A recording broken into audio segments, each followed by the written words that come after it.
What is up, Steelers Nation? Thank you so much for jumping on to another episode of All Steelers Talk. I'm Noah Streckbein, joined always by my main man, Jacob Punturi. Find us on youtube.com/All Steelers Talkers. Subscribe anywhere you get your podcast. The Pittsburgh Steelers, maybe they got some drama brewing. Maybe they don't. We're diving into, is it a mountain? Is it a molehill?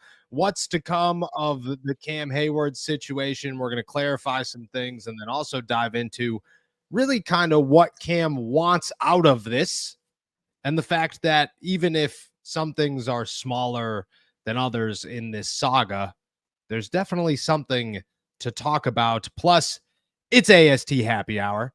I'm super excited. I'm sipping on a good old oat milk latte with some honey. Vanilla. Shout out my boys who made it. Jacob, how you feeling, my friend? What you sipping on? How's your day? Feeling good.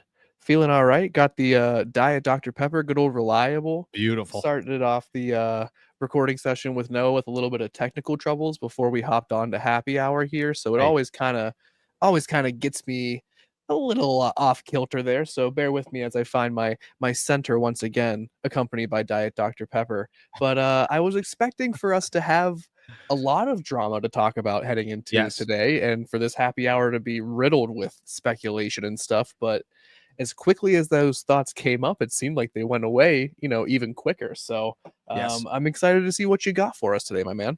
It's a day. I have some insight on the whole situation, and then obviously, while there is some that you pull back on, some that you could ease your way out of when it comes to the quote unquote drama of Cam Heyward. There's definitely a storyline there, and one that he wants us to follow, and one that maybe the Steelers don't want us to follow, and I'm ready to go down that rabbit hole. I'm very excited for it. As always, welcome to the happy hour, which means our members, our super chatters, toss your questions in the chat, and we will get to them by the end of the show. I'm very excited for it. And if you have not joined as a member, the AST Nation Pick'em League, do so. It is in the members community page on our YouTube. Jacob, let's talk Cam Heyward, the Pittsburgh Steelers, everything going on, what to make of it, and whether or not it's a little bit of nothing or a whole ton of something. Cam Heyward did not practice today. It was Veterans Day off. That blew up rather quickly. Now, it blew up for multiple reasons. First off, me and you and our buddy Jack were texting throughout the day. Cam's not practicing. This is a little bit dramatic. Oh, man, this isn't good. Then it was, okay, it's Thursday. It's a vet day off. Vet day off on week one is, to be honest with you, vet day, like, I get it. It's an excuse by the Pittsburgh Steelers to say it's a vet day off, and it's not that big of a deal. However, everybody else who takes a vet day off during the season did not take a vet day off in week one, nor do they typically take a vet day off in week one. Ben Roethlisberger, who took vet days off the entire time I think he played in the city of Pittsburgh, did not take vet days off in week one. They practice all throughout week one. That is just how they go about it. Cam Heyward takes a vet day off today to calm the nerves. The Pittsburgh Steelers organization themselves kind of look at it as everybody needs to calm the hell down. This is just a vet's day off. Cam is still looking for a contract. Cam is making it very known he's looking for a contract. His agent's making it very known he's looking for a contract. His agent's leaking information to people like Adam Schefter to make it known that he's looking for a contract and that he still wants one. Cam is saying things like, we'll see if I play on Sunday, and then refusing to talk to the media, which has to bring up plenty of questions. So yes, while this may be a quote unquote vet's day off, I also think that there's a little bit more behind this to say there is something there. This is not just a typical Thursday where Cam is not going to practice. This had a bit of a statement. And to be honest, I think Cam and his agent are probably a little bit pissed off that it was just a quote unquote vet's day off. And I'm just guessing on this because it ruined the whole narrative. Now, I'm going to ask you your opinion on the whole situation, but to be honest with you, where it starts for me, starts and maybe ends, is the fact that I do not know who Cam's agent is, but the advice this man is getting throughout this entire process is brutal. He has gotten no way that I would have done this at all. I do not handle multi-million-dollar negotiations. We run a podcast. This is what we do. I do not go out there and play on Sundays. However, I would not advise him to do the things that have been being done. I would not be going about it the way that he has. And it just feels like one step forward, two steps back with Cam Heyward. As the day unfolded, what was your thoughts? Take me through the emotional roller coaster and then how you sit here right now. Yeah, I mean, emotional roller coaster is certainly a very accurate description of the day. Something that we've been talking about a lot here, and I've been kind of bringing up a good bit, is like the heel work of Cam Heyward. We talked about it a lot yesterday and this morning, and I think the thing that is emerging or continuing to emerge is that there is some hardball that's going to happen from Cam Heyward's side of things. Call it a vet day off, you know what I mean? Like the Steelers can say whatever they want.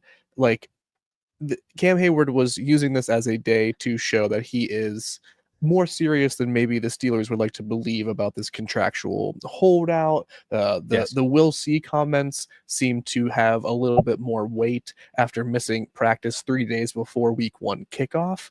Even if we both still, I mean, I won't speak for you, but I still foresee him playing in Week 1. But to see him not on the field a couple of days before Week 1 kickoff, I think sends a message that, you know, maybe he is willing to do something that I did not think he would before today.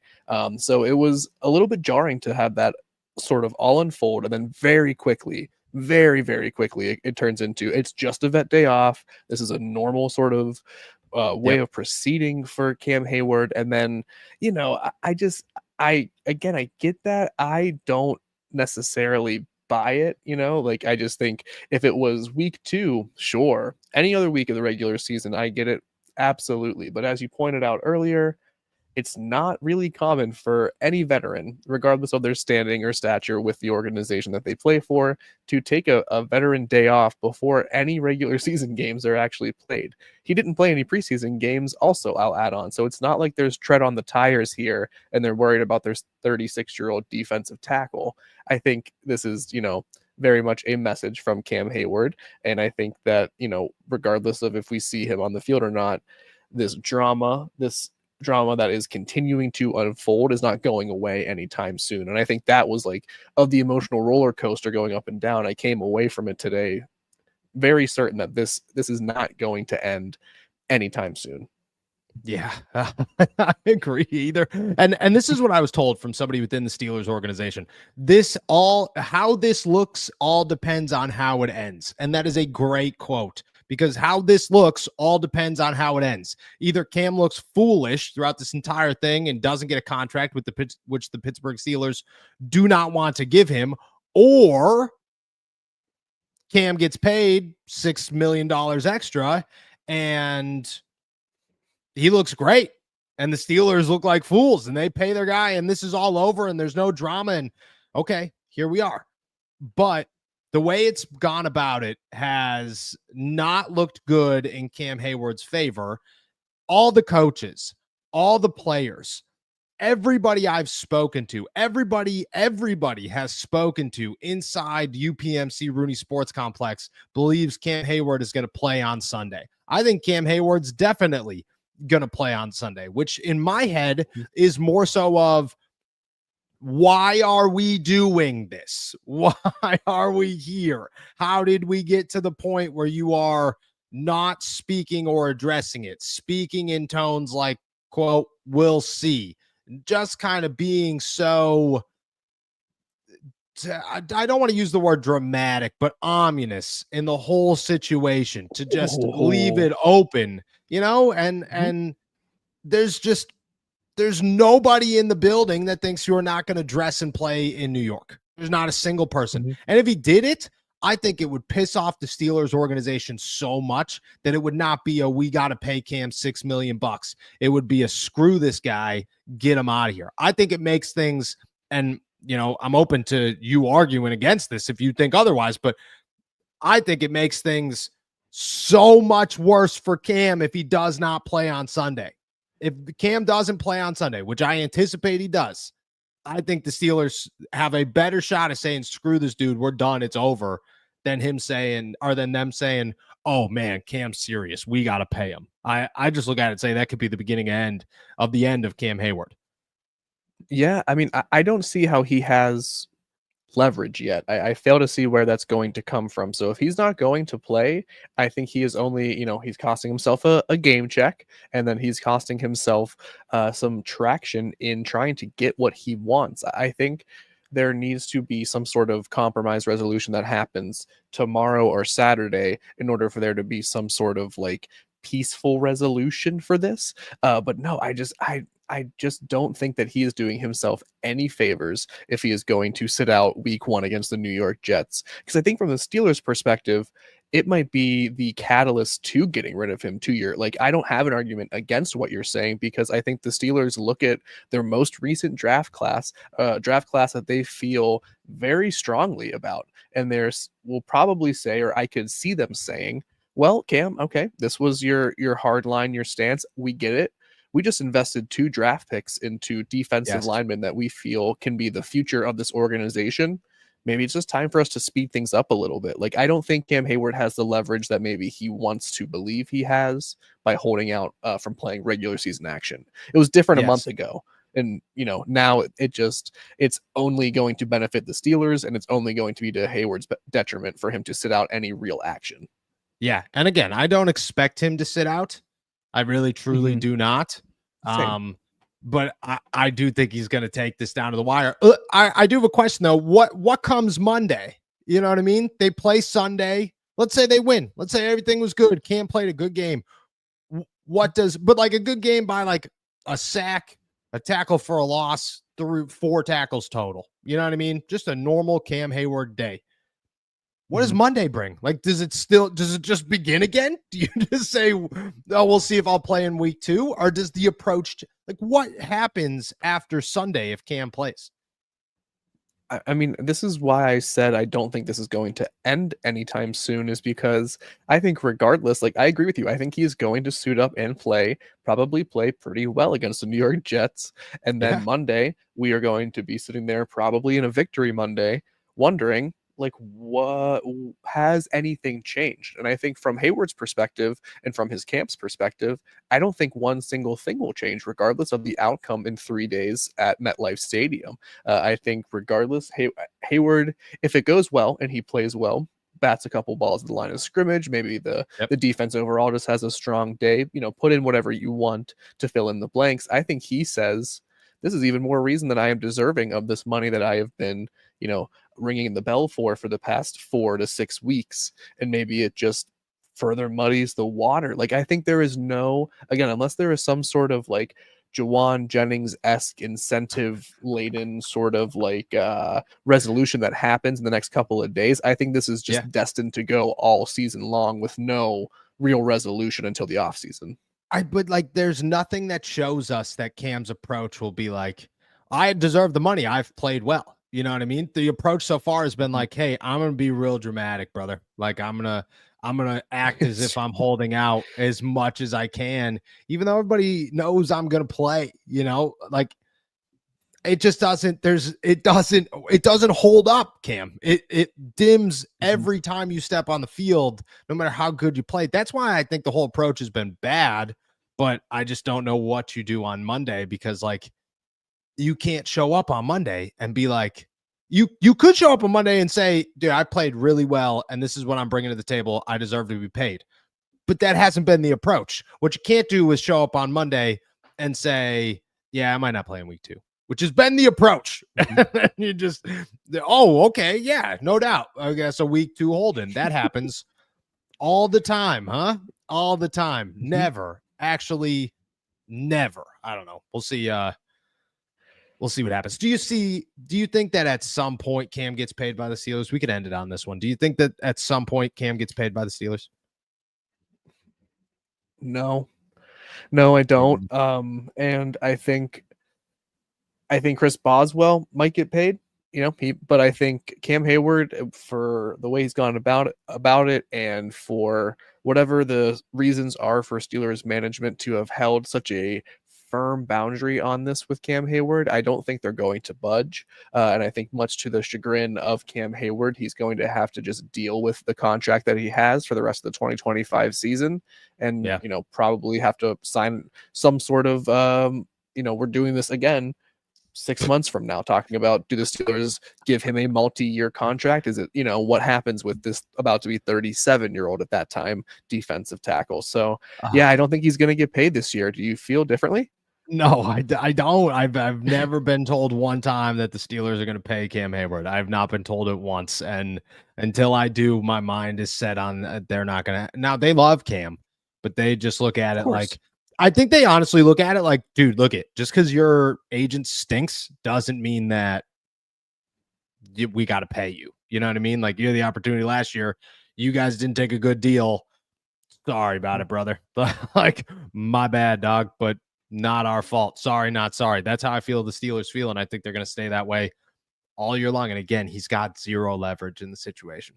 None. Unless you're going to actually sit out on Sunday, absolutely none. All right, let's start answering questions. It's the AST Happy Hour. Super Chatters members, toss them in the chat. We'll get to them first. We got a quick word from our boys over at DraftKings. What's up, AST Nation? I've teamed up with DraftKings. The next great touchdown is coming. You can bet on it. And the best way to do so is through DraftKings Sportsbook, where new customers who bet $5 get $300 instantly in bonus bets and $200 off NFL Sunday Ticket from YouTube and YouTube TV. Football season is finally here, and DraftKings Sportsbook is the place to be. For me, it's all about pregame and live game, making sure I hit every chance I have to stay in on the action. DraftKings Sportsbook is where I do it. New customers who bet $5 get $300 instantly in bonus bets and $200 off NFL Sunday Ticket from YouTube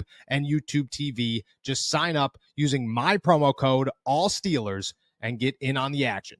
DraftKings Sportsbook, where all the touchdowns matter.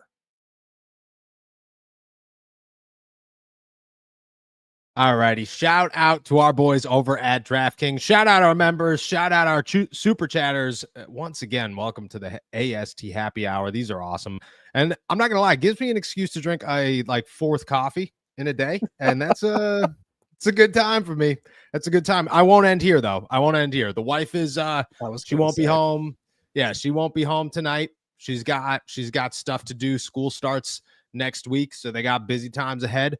And, she won't be here, which means that I have nothing to do, which means that my espresso machine will be used. That will happen. And what's your go-to wife isn't home for the night? What do you do? Do you watch a movie? Do you play video games? What do you do? What's your go-to? So my wife, who is perfect in every single way, cannot state that enough. She is absolutely perfect. I'm so excited to know where this is going.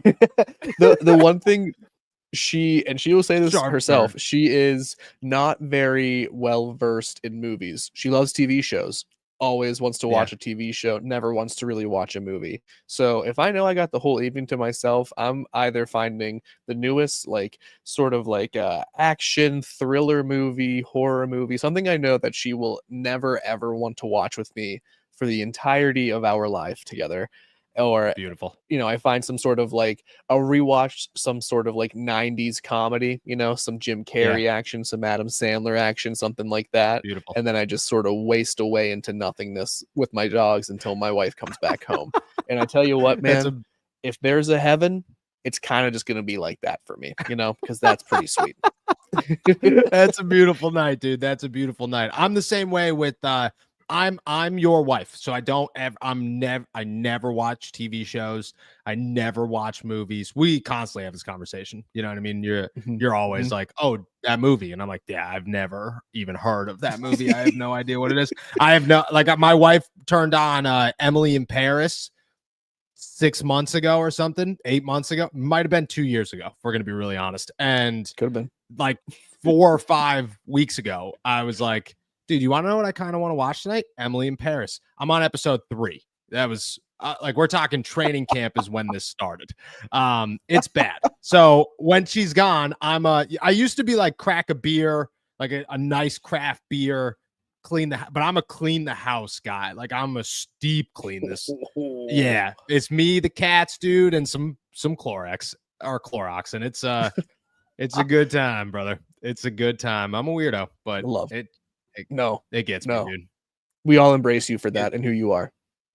Thank you. It's a good time. I'm excited for it. Let's kick it off with J2C. Sup, making a road trip from California to Pittsburgh for the Finns game, leaving a week before the destination stop with stops on the way, trying to take the wife out for our 1 year on 12/13. Shout out. Where should I take her? Wow, dude.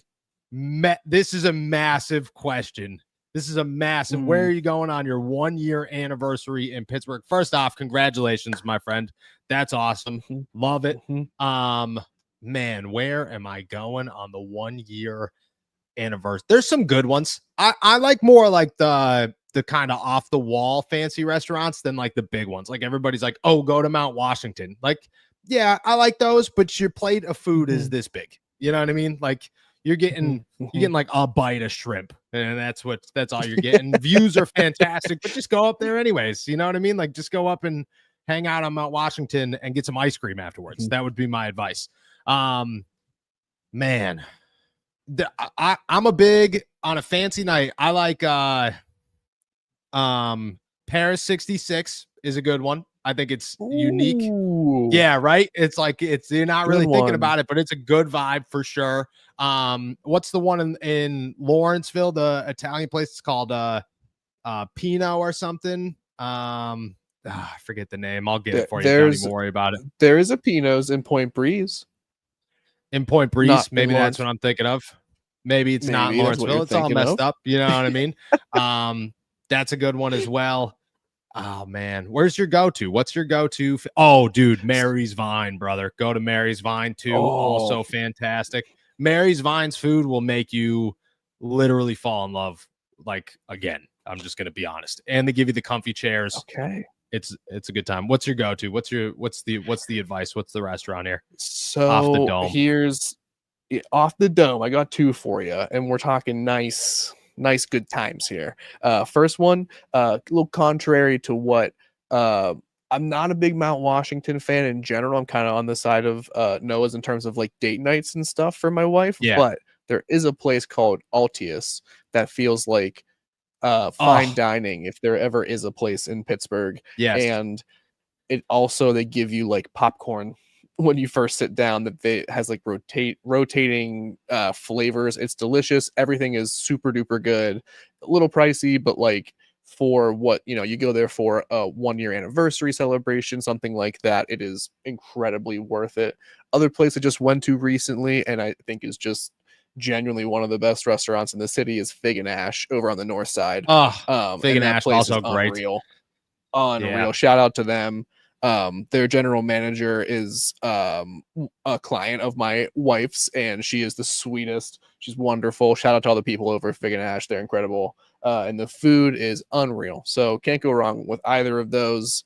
And if it's a real nice wintry night, go explore downtown. There's some nice like the Creche is downtown. There's some nice like setups and winter scenes. So I was gonna say there's a happy upcoming anniversary. Happy anniversary. Bourbons and Barrels, like a good, nice, chill place. And then next door, I don't know what it's called, but it's right next door. It's a bar that serves just dessert. It's drinks and dessert, which I don't know about you, but that's the greatest thing in the world. So greatest thing in the world. Yeah. So shout out, happy anniversary. I'll try to come up with some more, but yeah, go check them out. There's some good ones there for sure. Poke salad. Drop Cam and bring back Cordero Patterson. Need more tight ends. Oh man, I actually didn't pre-read that one. That's a good one.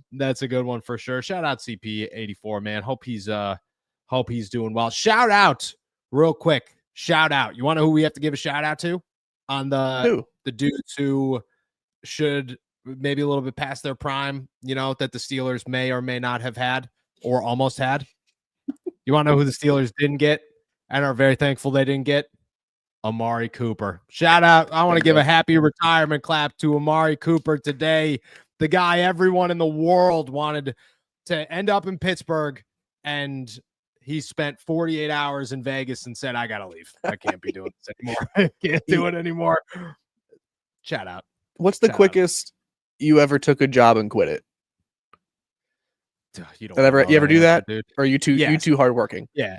Nope. Shout out to Giant Eagle. Shout out to Giant Eagle. I got hired at Giant Eagle in the deli department. The guy that I was working with was terrifying. Thought I was going to die day one. Day two, I woke up and had to walk from downtown to the south side in a snowstorm. And I walked outside, got onto one of the bridges and said, nah, F this, I'm done. I'm not even doing it. Turned around and went back. That's the quickest. So I beat Amari Cooper, but that wasn't my proudest moment. Let's say that one. It's incredible. Incredible. Yeah, enjoy retirement, Amari. Enjoy it. Hope you deserve it. Smoothest Buddhist. This whole thing is giving me flashbacks to the Le'Veon Bell situation. I'll say, so the Le'Veon Bell situation, a couple of things here. Okay. I get the flashbacks. I understand a little bit of it. No doubt. There's a couple of landmarks, milestones we haven't hit yet on the way to there. There's yet to be a diss track.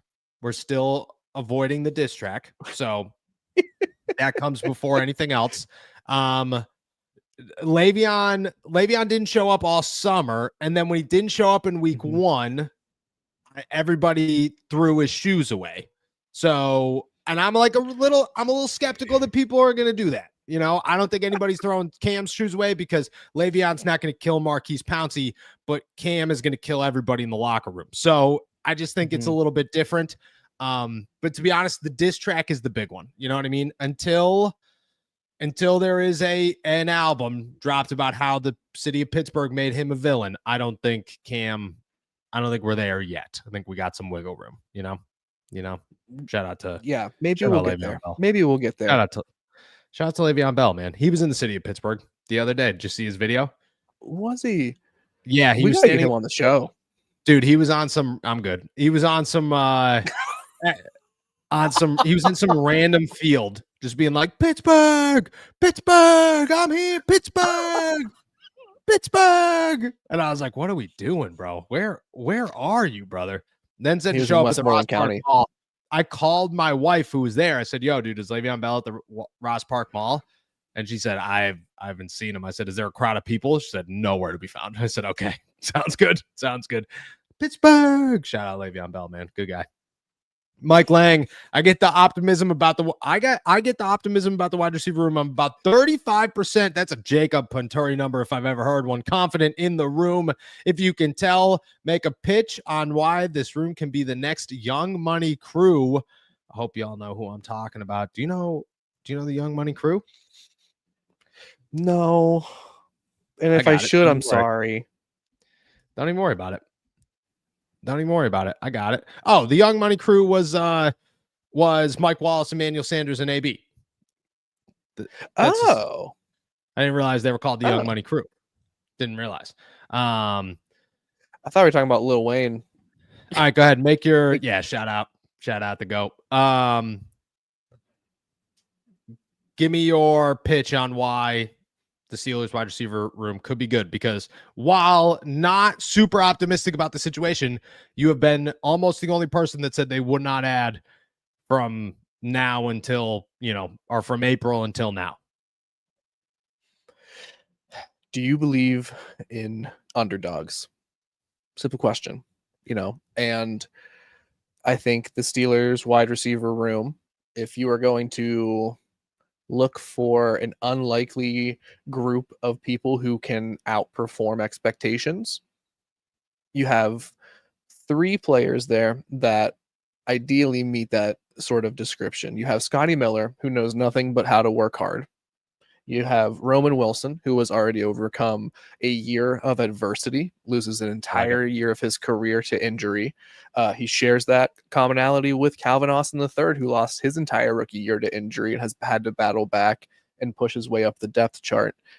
I Yes, Noah's very correct. I am not. I have been very firm on my belief that I didn't think they were going to add, and that we've shared this belief that it's really not the most imposing group. But every single year, there are groups of wide receivers or individual wide receivers who break out, and no one has them on their radar. They don't really match any sort of statistical model. You can't predict the breakout's going to happen, and yet it does. I'm not saying this is the perfect storm for it to occur in Pittsburgh, but there are some pieces with the hard work and the talent that this core possesses that, you get a good quarterback throwing them the ball, there's a chance some magic can happen. So my pitch is that, they're an underdog team, and if you overlook an underdog long enough, they're sure to, bite you on the butt. So that's my pitch. I like that. It's hard to go against that. I'll toss this out there. The Steelers, what gives me very, very cautious. I'm talking speed bump, 3 miles an hour, old lady in front of you. You are so pissed at how slow you're driving. Optimism. Okay. These guys have never gotten a real opportunity. Okay. Calvin Austin's worked with no quarterback that knew he even existed. And by that, I mean, last year, there are plenty of plays where Calvin Austin is open, standing there, and you're going, Russ, just look at him for 2 seconds, bro. Just look at Calvin Austin. Oh, nope. Deep ball to George Pickens. Classic. There are a lot of plays where you could look at it and say, Calvin might have something there. I don't know how big that something is. I don't know if Calvin Austin is a superstar. I don't even know if he's a wide receiver too, but there's something there. Roman looked good in the preseason. Roman came into the NFL as a guy that everybody was like, this is the next guy. This is the next dude.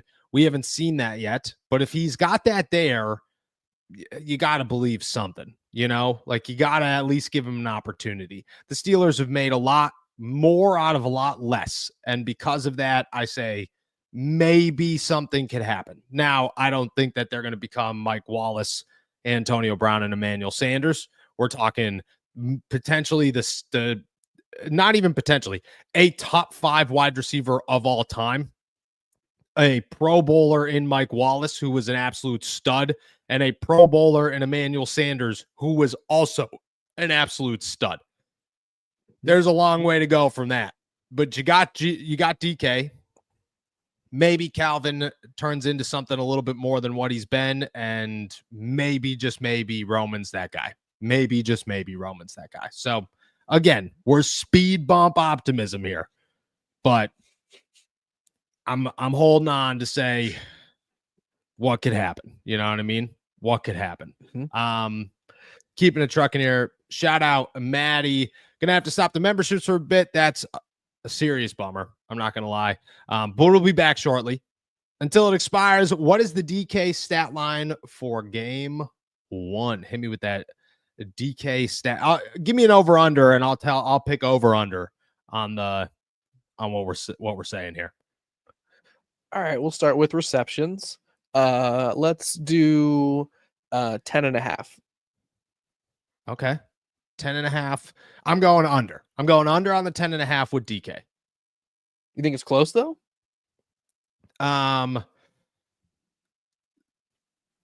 Yeah, I'd say if you picked 8, I'd say you're pretty spot on with the line. I'd say you're pretty right there with 8. Okay. But 10, I'm going on. Okay. I think 10's a lot of passes, a lot of receptions. A lot. Yeah. Okay. All right. So we got that. Let's do receiving yards. Let's start with, I think 74.5 is where I want to put it. I think that's a beautiful mark. It's a beautiful mark. I'm going over barely. Call me Vegas.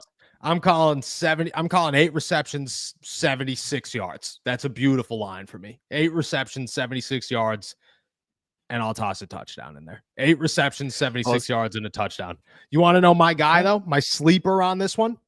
And everybody go bet him right now. I already did it on our boys DraftKings. Darnell Washington is plus 1,100 for an anytime touchdown in this game. Darnell Washington's catching a freaking touchdown, man. I'm not guaranteeing anything, but he's catching a freaking touchdown. He is catching a freaking touchdown. Wow. That'd be electric to start the season. Yeah, for sure. For sure. Maddie, keeping it trucking here. Who do you think breaks out, Calvin Austin or Roman? Pat, maybe. John, we got all the options. Who's the breakout guy in week 1 against the Jets? I think of those 4 options, I see Pat Freiermuth as being the quote unquote breakout in week 1. And I think also just as my general answer of those 4 for the entire 2025 season, I think if I have to place a bet on one of these options, finding and establishing chemistry with Aaron Rodgers quickly and sustaining it, it's Pat Freiermuth. If I had to bet on someone who can probably benefit the most from the passing skills of Aaron Rodgers, I mean, all of these options surely can and probably will, but I think Pat Freiermuth is most set up for this. Like, he is a quarterback's dream. He's always open. He is an incredible blocker. You can find him in tight. He's also a pretty strong route runner. I think those really strong qualities of Freiermuth's game have not been found and capitalized upon since he's really started, since his rookie year, and Ben Roethlisberger was able to find him a lot in the red zone. I think Aaron Rodgers can find him for once, and I think we should, fingers crossed, see a surge in production from Pat Freiermuth as tight end number uno. I love it, dude. Pat is the most, it gets me so agitated that we have for years overlooked how good Pat Freiermuth is, and that the Steelers have somehow avoided turning this guy into a stud, because he is a phenomenal tight end who is capable of being such a good pass catcher. And I don't know why it hasn't happened, but I'm waiting for it to. Pat's my guy.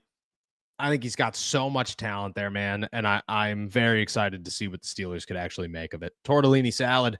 Matthew Stafford is healthy if anybody wants to trade for it in our fantasy league.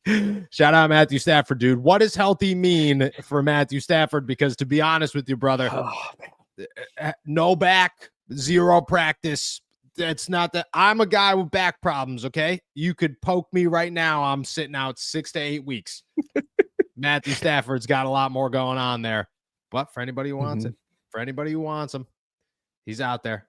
Go get him. He's there. No. If you have to get an epidural, something that is given during childbirth to play football or practice football, hey, dude, like, I just can't.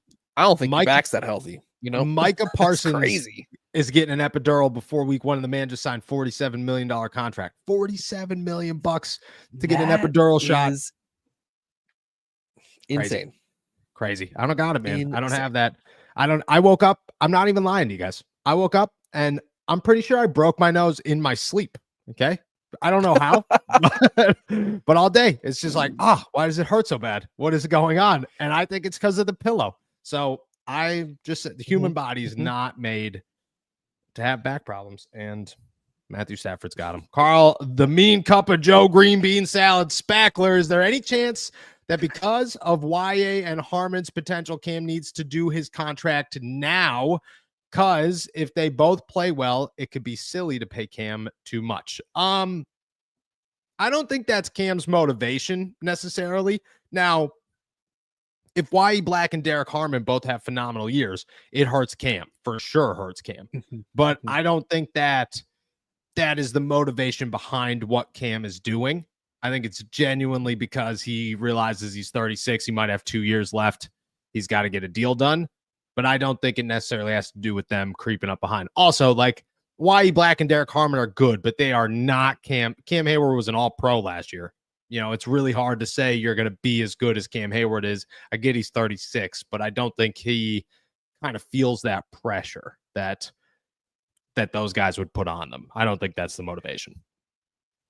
Sure. I think that's totally fair on your part. I think where I might lend some credence to Carl's comment here is, you know, I would venture to guess that the representation for Cam Heyward, they kind of give me like big galaxy brain thinking energy. So like, what if they're like, no, we got to make this happen like now, because of something like that. Like, there is some younger players coming up the pipeline here that could impact this happening in a year or something like that, which is a very in my opinion, a not very helpful way to have approached this whole entire process. But maybe there is some bad perspective, some group think happening that's maybe pushing us in a weird direction. But if you are Cam Heyward and being told that or maybe feeling that way, all you have to do is look at your 15 years of NFL production to sort of negate those feelings and kind of come back down to earth. So if it is a problem, he should get over that particular one very quickly, because it's not an Yes. issue in the 2025 season. It will only become one 2026 and beyond. Yeah, I agree. Mike Lang here. Seriously, I'm not sure if I can get more anxiety worried about the running game or passing game. Why can't we put this defense on the 2026, 2027 teams? For sure. 2026, 2027, the Steelers should have won a Super Bowl. Let's be honest. Those teams were crazy. If the Shazier injury doesn't happen, I really think that they do. I think they pull one off. What are you more worried about, the passing game or the running game? This is a great question.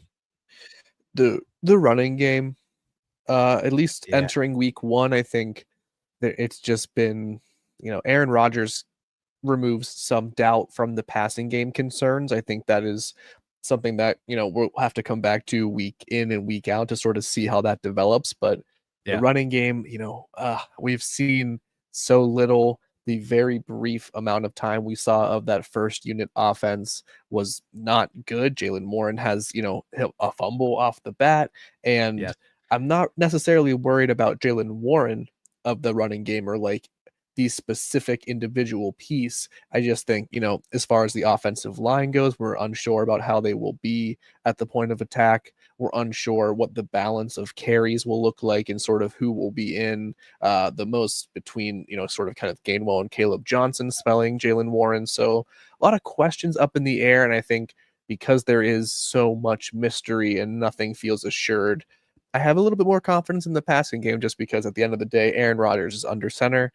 He has DK Metcalf to throw to. Might not look the best, might not look the most crisp of the passing attacks, but should be better, more well-oiled, better smoothly flowing than the rushing game, in my opinion. I agree. Like, if you asked me coming into it, what I feel better about, I'd say Jaylen Warren, I think, is going to be a really good running back. But there's just been nothing to show that the running games looked good all summer long. And that makes me really nervous. Like, maybe it's the fact that they just haven't let it loose, and that could be it. And this could all go away. And you could say, yeah, well, you know what I mean? Like, Jaylen's a good running back, and we're spot on there. And Caleb's better than we thought he was going to be. And Kenneth Gainwell is a perfect intermediate option.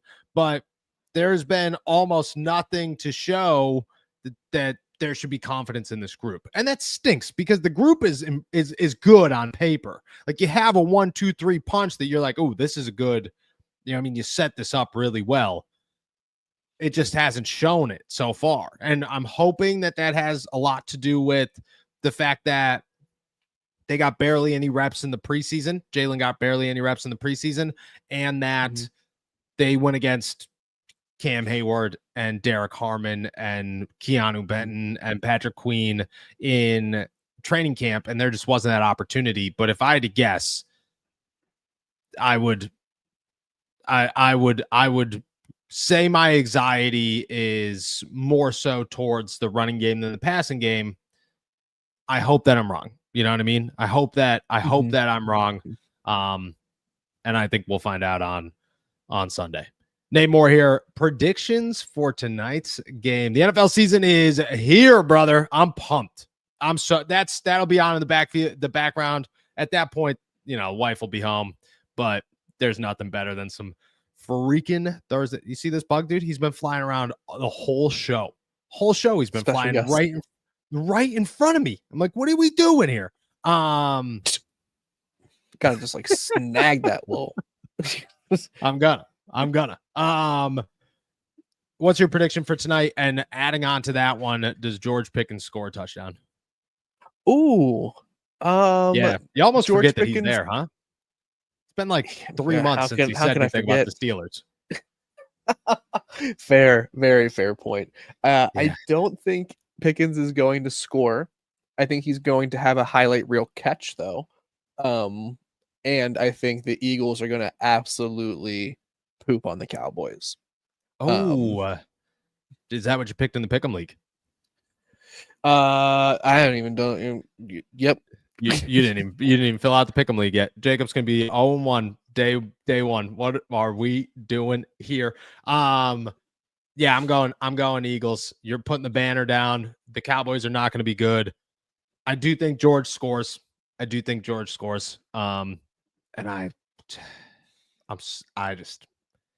don't know. I don't want to say anything too mean. You know what I mean? But I'm going to say I do think George scores. I'm more curious to see by week 8 if the Cowboys suck or if George Pickens has 230 yards and 2 touchdowns. What's going on in Dallas? You know what I mean? That's what it's going to be cool to be an outside observer on everything going on there. Broderick Wallace here.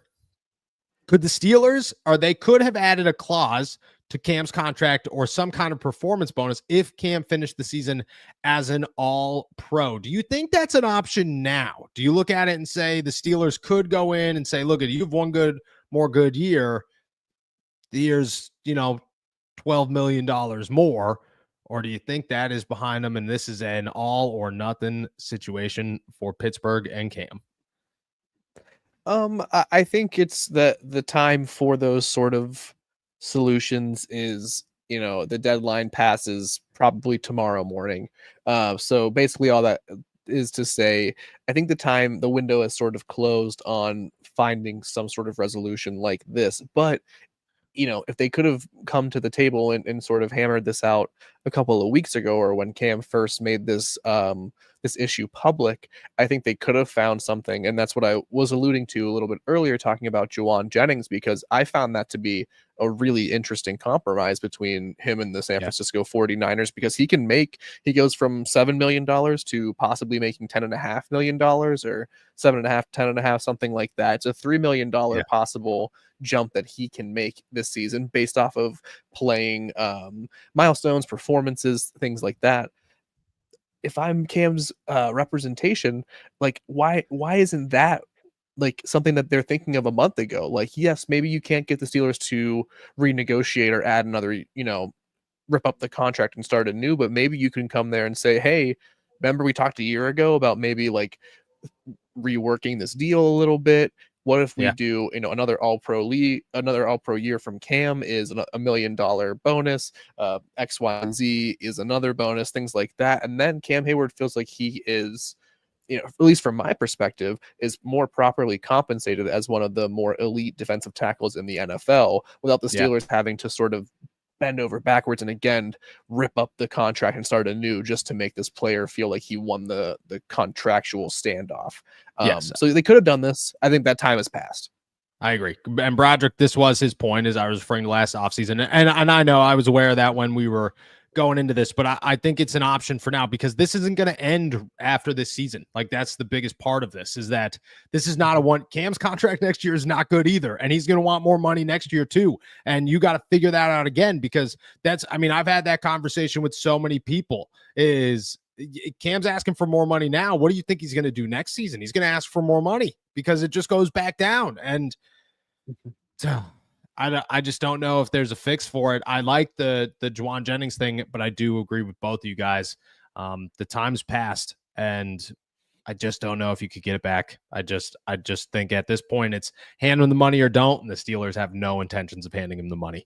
Smootest Buddhist, my favorite thing about the Steelers is you only have to watch one game to know how they're going to do the rest of the season. I mean, last year, let's backtrack that a little bit, because Smoothest Buddhist, while I appreciate the realism in this situation, last year the Steelers looked like a Super Bowl freaking champion in week 1 against the Atlanta Falcons. And by the end of the season, they looked like garbage. Yes. You know what I mean? TJ was going to have the greatest season of all time. So I think it could change. I think my answer to this is it only takes one game in December to know how good the Steelers are going to finish the season. That's what you're getting at, because you know what I mean? You come out the gates that first weekend of December, you win wow, Steelers don't do that. They never do that. Here we are. You know what I mean? I think December is where we're at. You know, I think week 1, a lot of things. The Jets, you know what I mean? The Jets aren't going to do anything, man. Jets aren't going to do. The Jets don't even have a game plan to throw the football, man. Like, they have nothing. Aaron Glenn's out here like, yeah, we're going to run the ball with 3 running backs and Justin. When are you throwing the football, bro? What do you...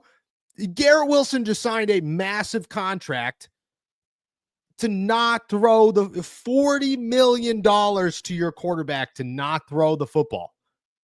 How did we get here? Everybody's trying to say, oh, compared to Detroit's offense. Jared Goff's not running the football, bro. He's passing the football. I don't know. I have no expectations for New York. I think they are such a bad football team. And the Steelers could lose to them. We're going to make picks tomorrow. Sure. But they're a bad football team, dude. They are a bad football team. One game in December. One game in December. ND Joe, I've been on the side of Pat Freiermuth, been my favorite since he was drafted, bought his jersey last year after he signed, bummed that he didn't get a C, agreed. But I know it won't affect his play. No chance, dude. Pat's still that guy. Launched a foundation the other day. Was joking with them in the locker room yesterday. Like, Pat's the man, dude. Pat's the type of guy, okay, that we could talk play all day. I could defend Pat as a player all day long. I think he's so good and so undervalued. Pat's the type of guy that treats everybody the same. He walks in the locker room. He looks at somebody. He looks down and says, yo, your shoe's untied. And when you look, he goes, gotcha. Because that's Pat Freiermuth, bro. He's just a good dude. Pat's the guy, man. Pat's a drive. Pat is a Pittsburgh Steeler. He's a drive a truck into work. It's not a flashy truck. It's an everyday guy truck. Having a good time, working his butt off. Never complains ever. Ever. I've never heard this man complain one time. Always has the right answer. Always knows what to say. Works hard, plays hard. Man, dude. Pat's the dude, bro. Pat's the dude. Pat's the dude. And was I the guy that had his shoe not tied but looked? No. You want to know who was? You know who was. Mark Caboli. As always. You know he looked, my friend. You know he looked. All right. Let's keep it trucking here. Nate needs more salad. Who's your dark horse pick for game MVP for the Steelers on Sunday? Ooh, who's your dark horse pick for game MVP? Let's go with second-year tackle Troy Fautanu. And we are talking about it in the sense of how well he protected Aaron Rodgers in this week 1 game, or we're talking about it in the sense of, man, the running game looked good going up the right side. For some reason, it was Troy Fautanu, because I just think that he has all pro potential in my mind. And I think, now that he is healthy, he has looked so strong all off season, all training camp, all preseason. Would not be surprised for him to just come out strong and fast out of the gate and be, an anchor of a lineman from week 1 on. So that's my pick. I love it. And if it's not him, whoa. Don't be stealing my MVP here. What are we doing? There's only 2. You only get 2. My sleeper MVP in this game is Patrick Queen. That's my dark horse. I think that the Jets are going to try to run the ball. And you want to know who's going to be the guy that's going to have to play a lot of run stopping linebacker, which is not his strong suit, but he's going to have to play a lot of it? Patrick Queen. And I think that he's going to handle it well. I think he is way more adjusted to the defense this year than than he was last year. And I think he plays a lot faster because of it. I expect a big game from Patrick Queen in this one. I think it's a statement to say, like, hey, last year was an adjustment, but we're back and we're ready. And big things are coming. Maddie, how long until Russ gets benched with the Giants? I'm saying I got a real answer of week 6. I'm saying week 6, which is week 7. We'll go week 7 because of the irony of Justin Fields getting benched for Russ in week 7. So that's Wow. my I think he might make it a little bit longer. I think they'll let him lose about 8 games before they finally turn things over. So I'm gonna say like week 12, like it'll be like maybe week 13, maybe 4 games or something for Jackson Dart to finish out the 25 season. But yeah, I think eventually the plug will get pulled once again on Mr. Russell Wilson. So, you know, our future shout out to sympathies to Mr. him. Russell Wilson. Yep. And Jameis Winston, dude, future backup quarterback of the Pittsburgh Steelers. Nate needs more salad, buffalo wings, mild, medium, or hot, which you're choosing. And you best believe I'm putting it in blue cheese, dude. I don't understand why people are against blue cheese is fantastic. Ranch is good too, but blue cheese is fantastic. Okay. I won't lie to you. I'm a little baby, and I'm a mild all day. I'm mild all day, dude. I got no tolerance to spice. I got none. Will I eat it? For sure. I got none. You're saying that because you're about to say hot. Yeah, I would choose medium or hot. Yeah, I knew it, dude. I knew it. I knew the way you said okay. Okay. You know, it was such a judgmental okay. It was such a judgmental okay.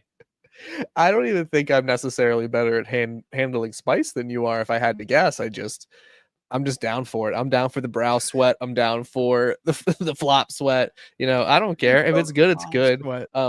It is. But I am Nate, my man. I am gonna get some ranch for the dippins. But Yeah. you know, please, we'll share the hot wings. We'll let Noah have the mild, and then I'll take the mild all day, dude. My wife hates me, bro. Hates me. I've ruined all good things that require spice because she can't make them for dinner. We can't order them. You know what I mean? If the family's ordering wings, she has to tell them order mild, and they're like, "Why? What do we do? Are we working with children?" She's like, "Yeah, my husband." I'm like, "Shout out, brother. I'll bring the blue cheese because I need a little something to calm the spice." Shout out my guy, and let's finish it off with good old Carl, mean cup of Joe, green bean salad, spackler. Let's kick week 1 off the right way, my friends. What's more likely? The Steelers defense has more turnovers or the Steelers offense has more touchdowns? What is more likely? Ooh, man. I'm gonna go turnovers by the defense. And stay with me now. I see 3 possible turnovers happening, being forced by the Steelers defense, and I can see them winning this game with 2 touchdowns and field goals the rest of the way. You know, like, especially if the Jets are going to run the ball so much. Like, this team, you know, I think they could force some fumbles, and I think whenever they go down, my guess is they are going to go down in this game eventually. And if once you're down, you know, 7, 10, 14 points, you got to stretch the field. You got to pass to try and make up the difference and move the ball. And then there you go. There's a secondary that's just been waiting in the wings all night, waiting to pounce. So I think it's going to be a defensive game. But, you know, this is one where I'm happy to be wrong always, but like, this is one where I am very happy to be wrong if it goes the other way. Okay. I'm going to go more touchdowns. I'm going the Steelers score 4 touchdowns in this game, and Chris Boswell chills on the sidelines a lot. 4 touchdowns, dude. 4 touchdowns. And it's a surprising one, but it's one I could just see the swagger of Aaron Rodgers walking off the field. You know what I mean? A little bit cocky. Doesn't have much to say afterwards because he's Aaron Rodgers and he knows that looks cooler. You know what I mean? And I can see 3 turnovers by the defense. And maybe I'm too optimistic, but it's what I'm feeling. It's what I'm feeling on this one. Shout out. Way to end it on a good one there, Carl. Mean cup of Joe, green bean salad, spackler. We appreciate you. With that said, guys, we're heading out of here. Thank you so much for jumping on to another episode of the AST Happy Hour. Make sure to subscribe to us on YouTube, youtube.com/All Steelers Talk. Check us out anywhere you get your podcasts. And as always, find all of our work at si.com/NFL/Steelers. With that said, we're heading out of here. We'll be back tomorrow morning for the flagship show. Make sure to catch that one with our score predictions for Pittsburgh Steelers versus New York Jets. And with that said, enjoy another beautiful day in the Berg.